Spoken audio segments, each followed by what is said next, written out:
My GTR Ultra 2s came in today from Headlight Revolution. I've already installed the low beam version on my 2020 Ram 2500. We got the big horn with the factory halogen bulbs that are absolutely terrible. And what I love about these GTR 2s is they're super high quality, and the beam pattern is the same as the factory beam pattern, where you're not blinding people in oncoming traffic and that sort of stuff. Didn't have to adjust it at all. It comes in clocked right.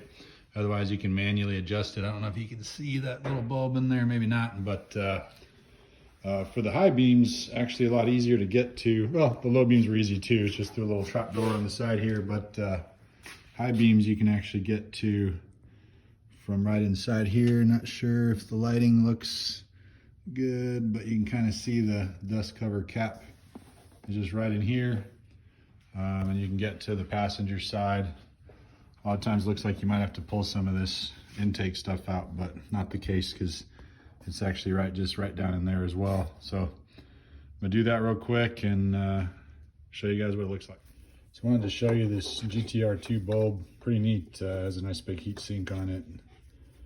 Looks like it comes in clocked properly, otherwise they give you instructions on how to make sure that that's perfectly at, I think it's 12 and 6 o'clock type stuff. So it's shining in the proper pattern, and they give you little tools and some zip ties and that sort of stuff to adjust that if you need to. I didn't have to do that on the low beams, and so I'm hoping I don't have to do that on the highs either. Something else to note is they sell an additional adapter for the low beams to prevent any sort of CAN bus issues, error codes, that sort of thing. According to Headlight Revolution, you don't need that for the high beams.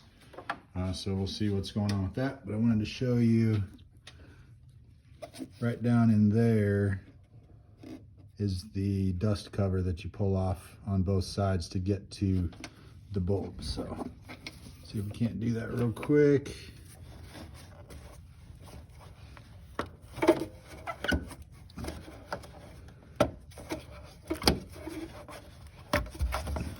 And there you go. Easy enough. So the bulb's gonna be down in there. Twist, pull it out, plug in the new one, pretty easy. So it turns out I am needing to reclock this bulb, which I wanted to show you. There's a little Torx head screw underneath this O-ring here. And they give you the wrench to do it with.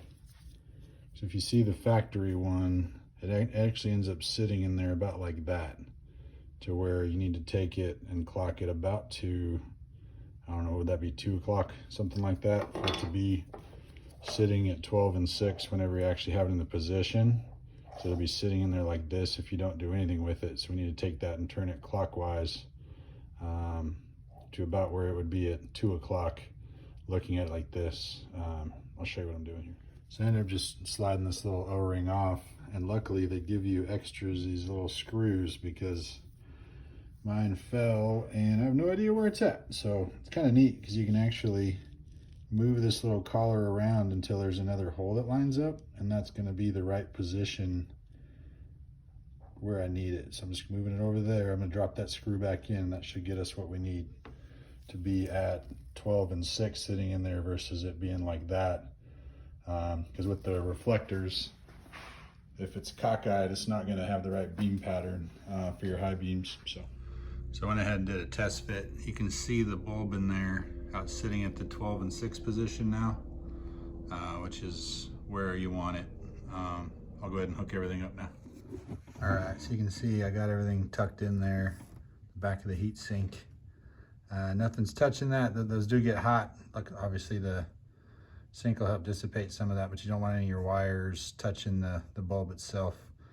Don't want to make anything melt or what have you, but good to go. Tested it out, it works. I'm gonna go ahead and get the other side in, and I'll show you guys what it looks like from the front. This passenger side was not as easy as I thought it would be. So you gotta get down in that little hole. I can't really see it, there you go. That little hole right there, to where my hands are too big. I couldn't get a good grip on it to actually lock it into place, to where I ended up having to take off this air dam cover. There's a bunch of little pop rivets you pull out all along the front here, and then there's 2 in the back. I actually had to loosen this up as well, the ram air deal, which I'm gonna end up taking all this off whenever I get my SMB cold air filter, cold air intake, but I figured out how to do that now because I ended up having to pull all that out to be able to move this out of the way to get my hand back in there to twist that into place. But we're in good shape now. It's clocked properly and both of them work, so we're good. All right, so those are the GTR Ultra 2.0 low beams, and then I'll show you the high beams in the beam pattern, what I just installed, so you can kind of see how bright that is.